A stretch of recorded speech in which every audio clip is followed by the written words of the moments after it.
বাংলাদেশের হুকুমতরা খেয়েছিল তাদের শুক্রিয়া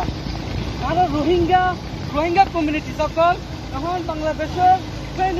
জায়গায় দেখায় না কিনা নোয়াখালী সেবা হাত বলে দেখাইন ইয়ান মা লাগি গই অন্য মতারা দেখাইম দিবা হারা ফুড সকল এরা বেকিন পানি আর পানি এরা দিন বাংলাদেশের ন্যাশনালিটি বা বিনারকল আছে এন আমরা কি এখন পানি অনার দিকর পানি তোমার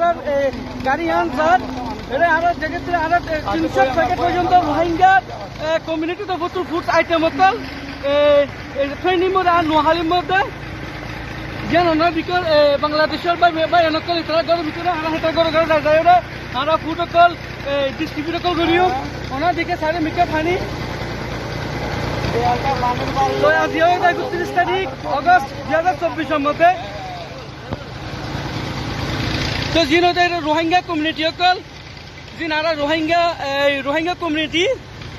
যিন রোহিঙ্গা অকল এটার পুরা টিম লিওরে ওগো স্টুডেন্ট টিম ওগো গিয়ে নোয়াখালীর ভিতরে তো নোয়াখালী মাত্রা ডিস্ট্রিবিউশন করছে আর গো টিম চয়দে ওটা ফেনির নোয়াখালীর সেবা হাত জাহাইয়ানোর দাম ওনার দিকের এরে গাড়ি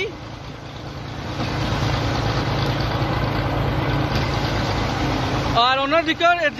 এটারা আর ন্যাশনালিটি বাংলাদেশের বাই আনকল মানুষ সকল